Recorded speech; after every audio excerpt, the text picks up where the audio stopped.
कि आपकी जो रिश्तेदारी है उसमें भी आप प्रेम पूर्ण रखना, लेकिन मर्यादा भी पूर्ण रखना। वो मर्यादा का अगर लोप हुआ, जो हम स्त्री पुरुष मर्यादा बोलते हैं, आपके व्यवसाय में या आपके सामाजिक रिश्तेदारी में, कहां कोई एक्स्ट्रा मैरिटल अफेयर्स में आप आ गए तो भी ये लाइफ बिगड़ सकती है। आपने इसके बारे में समाज में कई घरों में बने हुए प्रसंग सुने भी होंगे और देखे भी होंगे। और अब तो जमाना बदल गया है। 10 साल पुरानी, 25 साल पुरानी, 40 साल पुरानी बातें बाहर आती है, जिसको अभी पॉपुलर नेम है the me too movement. Me too movement चल रहा है। 40-30 साल पहले किसी ने हरकत की थी, छोटी सी हरकत थी लेकिन की थी, तो आज इस्तीफा है या नहीं? केंद्र के एक बड़े मंत्री को भी इस्तीफा देना पड़ा। और बेंगलुरु में एक giant multinational corporation, e commerce की एक बहुत बड़ी कंपनी, उसके सीईओ को भी इस्तीफा देना पड़ा। क्यों? यह हरकत। मर्यादा का लोप मत करना। Don't take things for granted. और यह तो अभी टिप ऑफ द आइसबर्ग है। जब जहाज चलता है ना समंदर में, तब जो बर्फीले प्रदेश होते हैं, बर्फीले समंदर होते हैं, वहां जब जहाज का कैप्टन कोई हिमशिला को देखता है, तब ये नहीं मान लेता ये तो छोटी सी दिखती है, क्योंकि हिमशिला जब समंदर में तैरती हैं, तब फिजिक्स के नियम के अनुसार 1/10 पार्ट दिखता है, 9 पार्ट्स तो अंदर रहते हैं। वो अगर टकरा गई तो जहाज टूट जाता है। इसलिए वो हिमशिला थोड़ी भी दिखती है ना, तो जहाज का कैप्टन क्या करता है?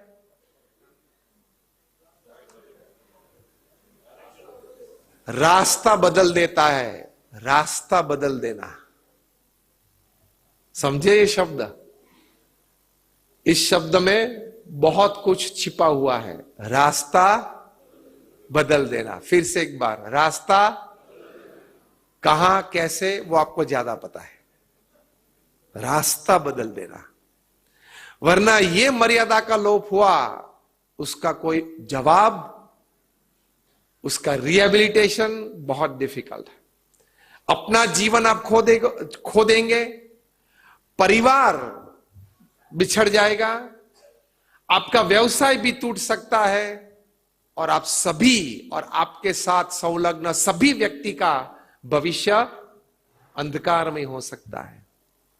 तो ये बहुत ध्यान रखना, वरना लाइफ कभी ब्यूटीफुल नहीं बनेगी।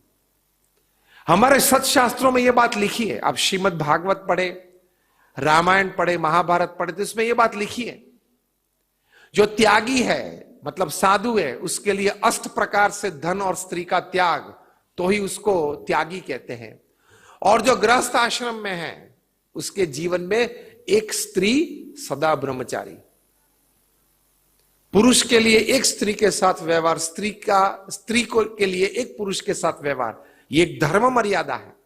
इसका लोप करेंगे, बहुत तकलीफ आ सकती है। आती है ना, हर तीसरे दिन न्यूज़पेपर में पढ़ते हो ना, कहीं कहीं केस तो आत्महत्या तक पहुंच गए। तो ये धर्म मर्यादा रखेंगे तो life is beautiful. Tulsidas ji ने यह बात रामायण में सदियों पहले लिखी है। उन्होंने लिखा अपने अनुभव से भी ज्यादा साक्षात्कार से। तुलसीदास जी ने लिखा, परधन पत्थर मानिए, पर स्त्री मात समान, इतने से हरि ना मिले तो तुलसीदास जमान। तुलसीदास जी ने लिखा है कि परधन पत्थर मानिए, जो धन आपका नहीं है वो आपके लिए पत्थर है। पर स्त्री, जिसके साथ आपकी शादी हुई है वो आपकी धर्म पत्नी है, इसके अलावा सभी स्त्री आपकी मां, बहन या बेटी है। तो पर स्त्री मात समान। ये दोनों बात अगर आप रखेंगे तो तुलसीदास जी क्या बताते हैं? इतने से अगर आपको हरि ना मिले तो तुलसीदास जमान। हरि मतलब सब कुछ, भगवान मतलब सब कुछ। इस लोक की क्या बात करते हो? भगवान मिलते हैं तो भगवान मिलने की बात जब आ जाती है तो उसके नीचे की सब बात तो वैसे ही मिल जाती है। इस पृथ्वी पे सभी धन संपत्ति वैभव सब आपके पास आ जाएंगे। ये दो बात रखना। अभी सीधा कनेक्शन आपको दिखता नहीं है, लेकिन बात सही है। टॉप मैनेजमेंट गुरुज ये पढ़ाते हैं, to a certain level you can rise with your academics, with your talents, with your experiences, with your know-hows. But beyond a certain level, if you want to rise, you need values and ethics in life. कोई एक कक्षा तक आप अपनी बुद्धिमत्ता से, अपने शिक्षण से, अपने अनुभव से, अपनी कोई कला से ऊंचे उठ सकते हो। लेकिन उस कक्षा से अगर आपको ज्यादा ऊपर उठना है तो आपके जीवन में नीतिमत्ता, आपके जीवन में प्रामाणिकता, आपके जीवन में सही प्रकार के वैल्यूज और वर्च्यूज चाहिए। Then life is beautiful.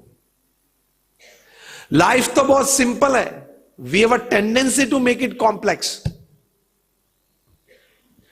मतलब जीवन बहुत सिंपल सरल है, लेकिन हमारी टेंडेंसी, हमारा वर्तणुक, हमारी विचारधारा उसको कॉम्प्लेक्स बनाती है। तो यह भी एक अगत्य की बात है लाइफ इज ब्यूटीफुल के लिए। तीसरी एक बात है, श्रीमद् भगवत गीता में भगवान श्री कृष्ण अर्जुन को कहते हैं, कर्मण्येवाधिकारस्ते मा फलेषु कदाचन। अर्जुन को यह बात समझाते हैं कि अर्जुन, अपनी बुद्धि और शक्ति से तू अपना काम कर, वो आपकी जिम्मेदारी है, वो आपका कर्तव्य है, आपकी फर्ज है। लेकिन अंतिम परिणाम, नतीजा मैं तय करूंगा। God decides the final outcome. So मनुष्य के रूप में हमारी फर्ज इतनी है, कर्तव्य यह है कि हम अपनी बुद्धि शक्ति और जो भी रिसोर्सेज हमारे पास है वो सब लगा के अपना काम अच्छी तरह से करने का प्रयत्न करें। लेकिन अंतिम नतीजा भगवान की इच्छा पे छोड़ देना।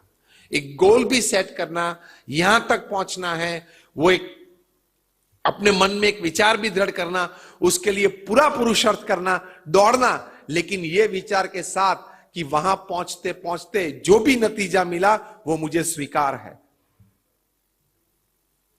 तो स्थिरता रहेगी, तो शांति रहेगी। वरना रोज शाम को आप चिंतित रहेंगे, यहां तक क्यों नहीं पहुंचा, ये क्यों नहीं मिला। If there are 10 factors affecting the success of your project, there are 100 factors that affect the failure of your project. Yes or no? Which are not in your control. जो आपके कंट्रोल में नहीं है। तो क्यों चिंतित रहते हो? अंतिम परिणाम भगवान तय करते हैं। हमारे जो पूर्व जन्म के कर्म होते हैं उसके हिसाब से जो हमारा प्रारब्ध, हमारा भविष्य, हमारा नसीब जो निर्माण होता है, और वास्तविक परिस्थिति भी, कंपटीशन, रिसोर्सेस, क्वालिटीज, ये सब मिला के कई फैक्टर्स इसमें काम करते हैं। सब आपकी बुद्धिमत्ता पे निर्भर नहीं है। तो ये बहुत एक बड़ी समझदारी है। तनाव कहां आता है? Both hands. स्ट्रेस इज और डिप्रेशन इज और। क्यों आता है? क्योंकि हम ये चाहते हैं कि मैंने ये पुरुषार्थ किया, मुझे ये परिणाम मिलना ही चाहिए। हाँ या ना? आपने पुरुषार्थ किया, बड़ी अच्छी बात है। आपके मन में एक लक्ष्य था, बड़ी अच्छी बात है। लेकिन भगवान श्री कृष्ण ने यह कहा है कि परिणाम तो मैं तय करूंगा। फिर आप क्यों चिंतित रहते हो? हमारी जिम्मेदारी इतनी है कि हम अपना पुरुष प्रयत्न में कोई भी प्रकार की कमी ना रखें। प्रमुख स्वामी महाराज एक बार वल्लभ विद्यानगर में थे। गुजरात में आणंद नाम का एक छोटा सा शहर है, उसके बाजू में एक शैक्षणिक बहुत बड़ा संकुल है, एक पूरा प्रदेश है, वो वल्लभ विद्यानगर के नाम से जाना जाता है। आज भी वहां 1 लाख से ज्यादा विद्यार्थी पढ़ते हैं। प्रमुख स्वामी महाराज वहां हमारे एक छात्रावास है, वहां ठहरे हुए थे कुछ दिन, और एक हमारे बीएपीएस संस्था और प्रमुख स्वामी महाराज के अच्छे गुणानुरागी श्री नटू भाई पटेल, जो एलिकोन इंजीनियरिंग कंपनी के जनरल मैनेजर थे, वे हर बार जब प्रमुख स्वामी महाराज विद्यानगर आनंद होते तब दर्शन आशीर्वाद के लिए आते थे। एक बार उन्होंने कहा कि स्वामी जी, मेरे मन में कहीं दिनों से, शायद कहीं सालों से ये प्रश्न है, आपको पूछना चाहता हूं। प्रमुख स्वामी महाराज ने कहा, पूछे। उन्होंने कहा कि स्वामी, मैंने आपको हर प्रकार की प्रवृत्ति करते हुए देखे हैं। सुबह में आप प्रातः भ्रमण करते हैं, वो भी देखा है। प्रातः पूजा करते हैं, वो भी देखा है। आप पत्र लेखन करते हैं, वो भी देखा है। संस्था के विकास या कुछ आयोजन के लिए आप मीटिंग में बैठे हो, कुछ चर्चा करते हो, वो भी मैंने आपको वो स्वरूप में भी देखा है। मैंने आपको टेलीफोन पे किसी से बात करते हुए देखा है। सायं सभा में बैठ के सबको दर्शन आशीर्वाद देते हो, वो भी देखा है। करीबन 20-25 सालों से आपको देखते आया हूं और आपके पास नजदीक कई बार दर्शन आशीर्वाद का लाभ मुझे प्राप्त हुआ है। लेकिन एक बात मेरे मन में आश्चर्य है कि कभी आपके चेहरे पे मैंने टेंशन नहीं देखा, स्ट्रेस नहीं देखा, कोई कमजोरी नहीं देखी, कोई दुख नहीं देखा, कोई तनाव नहीं देखा, कोई उदासीनता नहीं देखी। वो कैसे? और हम तो ये है कि दिन में 10 बार मूर्छित हो जाते हैं, दिन में 10 बार हमारे चेहरे पे कोई तनाव या कोई दुख ये दिखाई पड़ता है। तो आप तो हमारे से भी ज्यादा प्रवृत्ति करते हो, और मैं तो ये कंपनी का जनरल मैनेजर हूं, ये कंपनी का मालिक तो नहीं हूं। तो शाम को जब 6 बजते तब मैं ऑफिस से उठ जाता हूं, फिर वो ज्यादा कोई जिम्मेदारी रहती नहीं है। फिर भी रात को आधा ग्लास नहीं पीता हूं तो नींद नहीं आती है। किसका? छाछ का? दूध का? आधा ग्लास अगर नहीं पीता हूं तो नींद नहीं आती है, और आप बड़े प्रेम से, आनंद से गहरी नींद लेते हो। इसका रहस्य क्या है? तब प्रमुख स्वामी महाराज ने, मैंने पहले आपको बताया ना कि कितनी ये बड़ी संस्था प्रमुख स्वामी महाराज ने खड़ी कर दी है। ये बीएपीएस संस्था को यूनाइटेड नेशंस में एनजीओ के रूप में एक परमानेंट सीट है। इतनी बड़ी ये संस्था है, जिस संस्था में से हम संत यहां आए हैं। ये कोई छोटी संस्था नहीं है। इतनी बड़ी संस्था के सभी आयामों का ध्यान रखना, जिम्मेदारी पूर्वक निरीक्षण करके उसकी प्रगति करवाना, ये बहुत बड़ी एक जिम्मेदारी है। लेकिन इस प्रकार के नेगेटिव भाव, कभी नकारात्मक कोई भी प्रकार का भाव आपके चेहरे पे मैंने नहीं देखे। बुद्धिशाली व्यक्ति थे। ये 1990 की बात है। तब भी एलिकोन इंजीनियरिंग कंपनी का टर्नओवर 100 करोड़ का था, तो बहुत बड़ी कंपनी थी। तो बहुत बुद्धिशाली व्यक्ति थे। प्रमुख स्वामी महाराज ने बहुत सुंदर बात की, अब ध्यान से सुनना।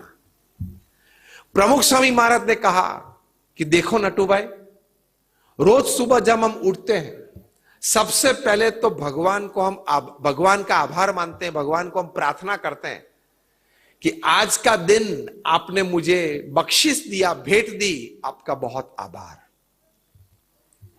क्योंकि आपकी आंख सुबह में खुली, वो आपके लिए बहुत बड़ी भेंट है, सबसे बड़ी भेंट। क्यों बताओ आपको?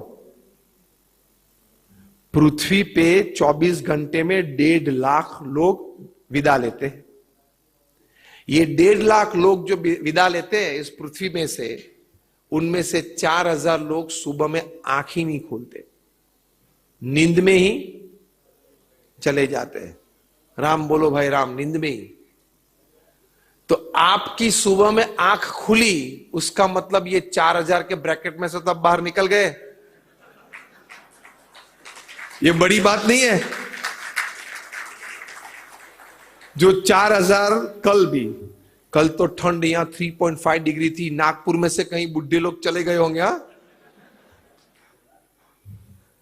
तो आपकी आंखें खुली, वो आपके लिए सबसे बड़ी भेंट है भगवान की। प्रमुख स्वामी महाराज ने सिखाया, be grateful that God open your eyes in the morning. आपकी आंखें खुली, वो आपके लिए बहुत बड़ी भगवान की कृपा है कि आप वो 4000 के ब्रैकेट में नहीं आ गए। फिर प्रमुख स्वामी महाराज ने कहा कि हम भगवान को प्रार्थना करते हैं कि आज के दिन में आप मुझे ऐसी प्रेरणाएं दे कि मैं सबका भला कर सकूं। ये प्रार्थना करते हैं। देखो, ऐसे महान चरित्र में से लाइफ इज ब्यूटीफुल बनाने की प्रेरणाएं मिलती है। इस प्रकार के विचार आप सुबह में करेंगे, आप एनर्जाइज हो जाओगे। एक इंस्पिरेशन की बात है, बड़े अच्छा मोटिवेशन आपको मिल सकता है।